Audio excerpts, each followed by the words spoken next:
So good morning to everybody joining me from the UK, and selamat siang for everybody joining me in Indonesia. Thank you, Mark, for introducing the Anthropocene just then.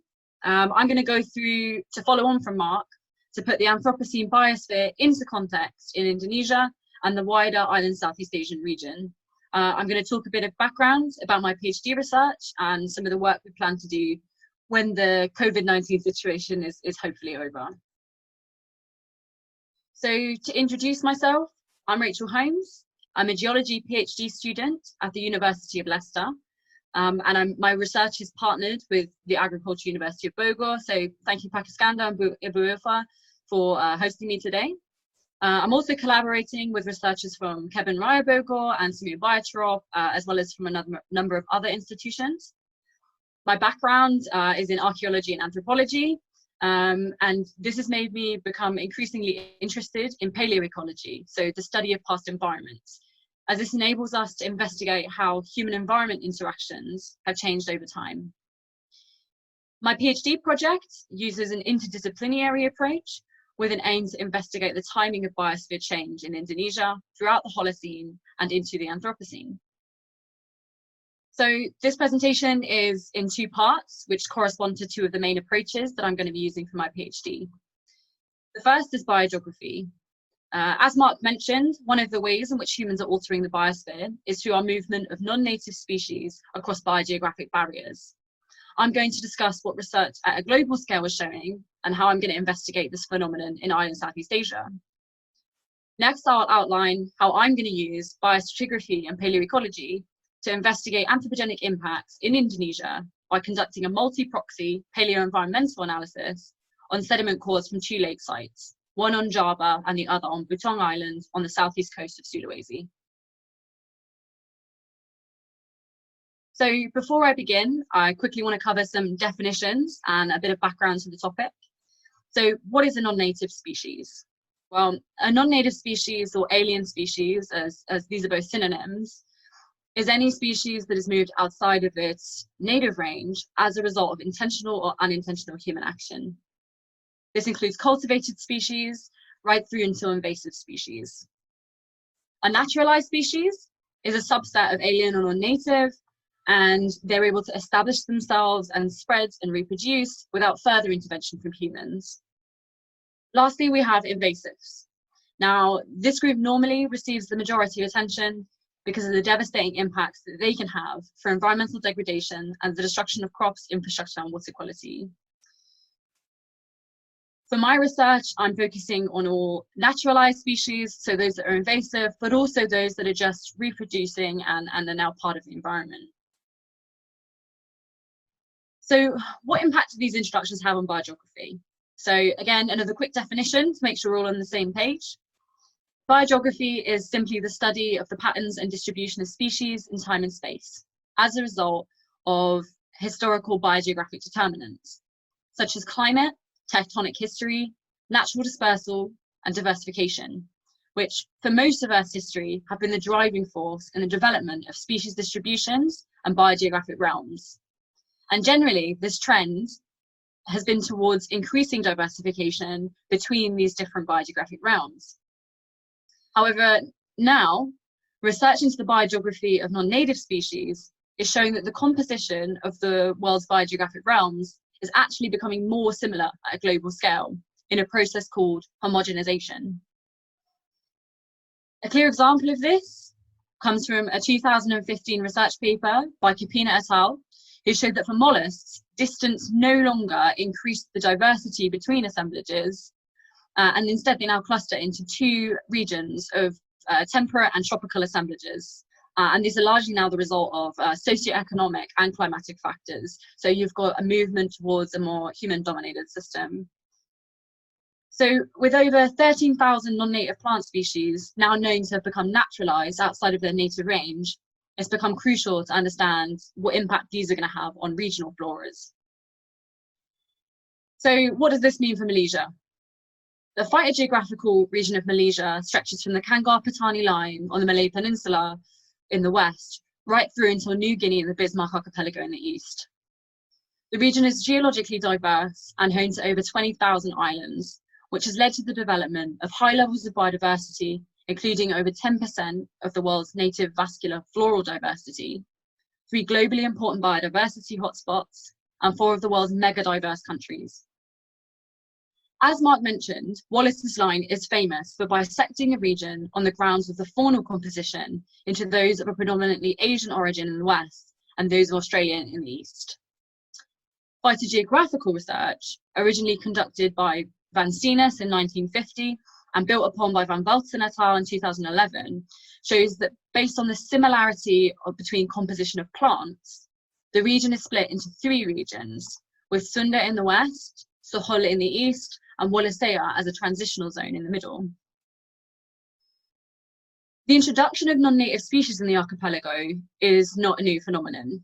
It actually goes back at least 20,000 years ago with the introduction of the northern cuscus from New Guinea or New Britain into New Ireland.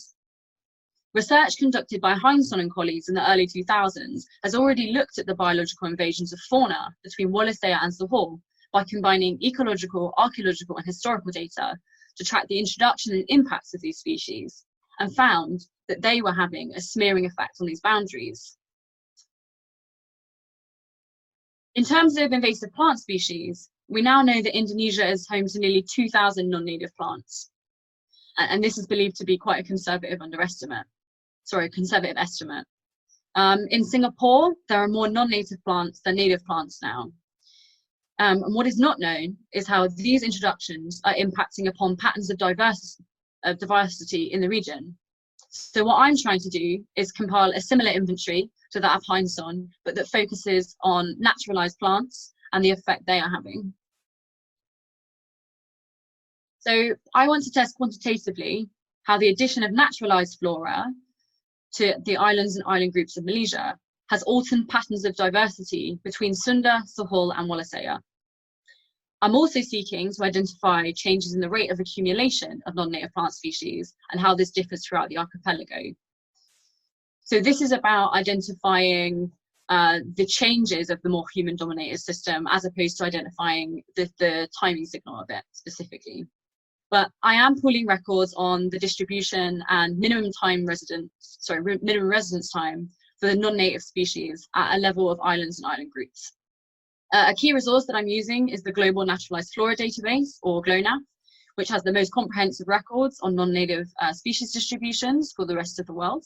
I'm adding to this with regional checklists, for example, from Simiobiotrops invasive plant species dataset. And I'm conducting a comprehensive literature review of ecological surveys, archaeological literature, and any other information that's available in the public domain with regards to introduced plant species, distributions, and dates. I'm using facilities such as the Global Biodiversity Information Facility, GBIF, to inform on minimum residence time dates, because I'm going to get this from the virtual herbarium collections by searching per taxa that are identified in my spreadsheets. A key question I want to begin to address with these minimum residence time dates is which phase has been the most important for the introduction of non-native species in Malaysia? Is it associated with historic introductions, the proto-historical period, the European colonial era, or a 20th century period of globalization, as would be indicated by the Anthropocene? After the biogeographical analysis, the dataset will be made publicly available online, as beyond answering my research questions, it will also be a useful tool for management, as you'll be able to identify whether taxa are recorded as naturalized in neighbor regions that may still only be under cultivation in another. So there are obviously some limitations to this approach, as I'm relying on a range of sources at different spatial and temporal resolution. But I do see compiling this inventory as a useful and necessary first step. One of the biggest challenges comes from the differences in the collection effort throughout the region.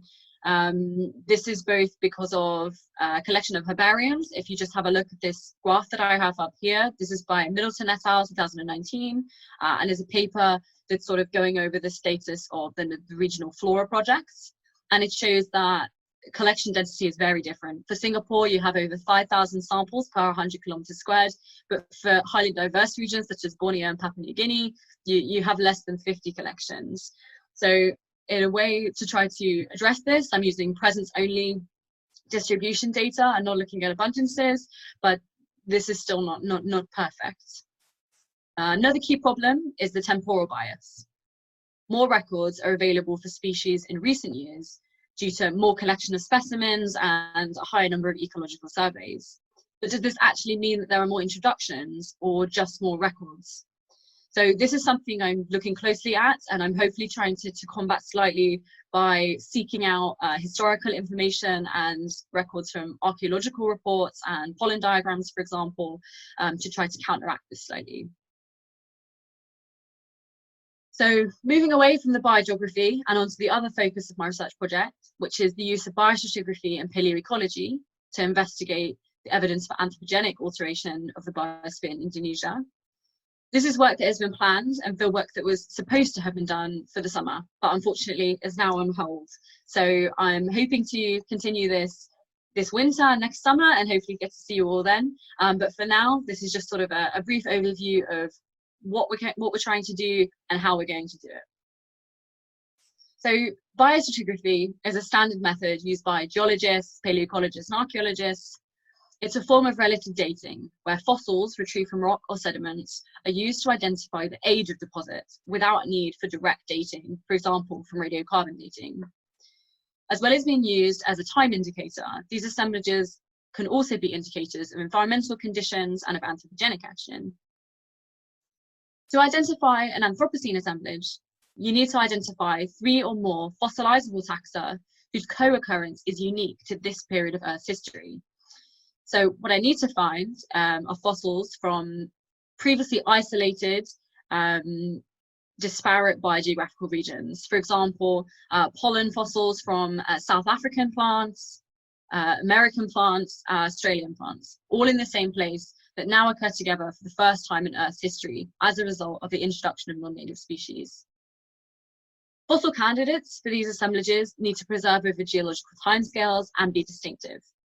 Mollusks make very good biostratigraphic indicators, so things such as the golden apple snail that Mark discussed earlier would be really good because they're robust and they have really distinct morphotypes. For my research, I'll identify whether a biostratigraphic signal is present between my 2 lake sites located on Java and Butong Islands by analysing assemblages of non-native plant species from pollen in association with non-biological fossils such as fly ash, which is a byproduct of combustion, and microplastics. These are both highly robust fossils, which are now found globally and are novel indicators of the Anthropocene. So to be able to say that the biostratigraphic markers, in my case, the novel pollen assemblages, plastics, and fly ash, are indicators of significant biosphere change, as is the crux of the Anthropocene argument, it's essential to place them in temporal and spatial context. Anatomically modern humans have been present in Indonesia for at least 73,000 years. And throughout this time, humans have been adapting their environment through controlled burning, agriculture, urbanization, and the introduction of non-native species, to name but a few examples. In addition to human modification of ecosystems, climatically induced sea level rise has had a dramatic effect on changing the shape of biological communities. Traditional paleoecological methods are needed to reconstruct the past environments at my 2 lake sites, as this will allow for comparisons of past environmental change that occurred as a result of both natural and human action, with those that are occurring now, to be able to show whether the current changes are significantly different to those that occurred throughout the Holocene in Indonesia. If we know how these environments have changed, it will also better equip us for future management, as it can provide evidence on baselines prior to interaction, and also tell us how resilient these systems are to change. So I have permission to work at 2 coring sites. So one is located on West Java, just down here where the star is pointed, and is in the phytogeographic region of Sunda. The other is located on Butong, which is on the southeast coast of Sulawesi. Ideally, I would love to also get a site in Sahul to sort of compare across all phytogeographic regions, but we'll have to see whether I can get access to maybe some archived records because of the reduction in time of travel because of COVID. So on Butong, I'll be coring a lake site near to the modern coastline called Danau Togamatono. This will be the first paleo-environmental reconstruction from the island, so should provide some really nice insights into vegetation history. From West Java, I'm coring a site called Situ Gunung Putri, which is also a lake, but it's an urban lake located in the outer Jakarta area. So not only are these sites located in different phytogeographic regions, but they also have really differing histories of human occupation in the area and modification of the environment. And it's going to be really good to compare and contrast the records from these and how they develop over time. So to give you an idea of how we get these records, I'm just going to show you a short video of work that I did as part of a research project I work on in Vietnam called the Sundasia Project. Here we're using a Livingston piston corer. We use the same equipment to take our cores from Indonesia, and this will produce 3-meter long cores from the 2 lake sites. One major difference to the work here to what we'll be doing in Indonesia is in Indonesia we'll be doing this off of boats because we're coring lakes. So it makes it a little bit more challenging, but also potentially a little bit more fun. We're also going to use a second piece of equipment. So this is called a Uatech piston corer. And this is good because it enables you to sample the sediment water interface on the lake. So when we're looking for Anthropocene assemblages or historical assemblages of anthropogenic change, vegetation change, it's important to preserve these layers of sediment because these have been deposited over the past few decades. And therefore, sampling these at high resolution should give us a better indication of what's been going on. So this slide is just pulling together some of the biostratigraphic and paleoecological side of my research to sort of give you a visual representation of what we'll end up with. So I'll have several meters of cores from each lakeside, which will be described and dated using radiocarbon dating and lead-210. These will be analysed at high resolution for the fossil markers and paleoenvironmental proxies that I discussed earlier, so microplastics, fly ash and pollen. In the centre, I have a theoretical biogeography of what we might expect when we might expect these fossil records to come in. So we'd expect potentially for some of the non-native species to come in much earlier because we know we have records of these in the historic period, at least. For fly ash, we know that it's associated with a period of industrialization, so we'd expect these to come in later. And microplastic pollution, we'd expect to be the most recent. For the non-native species, this theoretical biostratigraphy will be based on my non-native species data set. And what we'll do is we'll then ground test this hypothesis by taking the cores and seeing how these two compare. These will also be compared with our wider changes in our paleoenvironmental reconstruction to look at how the introduction of these things and therefore what they indicate in terms of anthropogenic change have any impact on the environmental assemblage. So on the right, I just wanted to demonstrate what these proxies are indicators of. So the pollen of non-native plant species is indicators of cultivation and disturbed vegetation communities. The fly ash are indicators of combustion and industrialization. And the microplastics are indicators of plastic pollution levels. So just to sort of sum up quite briefly, human introduction of non-native species has transformed the biosphere at a global scale. But we don't know the full extent and timing of these introductions in Indonesia. And this is one aspect that I'm researching for my PhD. And reconstructions of past environments can help us to understand the temporal dimension of anthropogenic transformation of the biosphere in Indonesia. And this will allow us to identify whether modern environmental change is significantly different to that which occurred throughout the rest of the Holocene. So thank you for listening to my talk. Terima kasih banyak for everybody who joins. And I think me and Mark are going to take some questions now. So I pass over to Ibu Ulfah. Thank you, Ulfah. As a host, we would like really greatly thank you to Mark and Rachael, and also Ulfah and all participants who managed your time to have very short discussion, but very important. So without further ado, I would like to maybe say thank you and goodbye to all participants. Thank you very much. Thank you. Thank you. Thank you. Thank you. Thank you. Terima kasih. Yeah.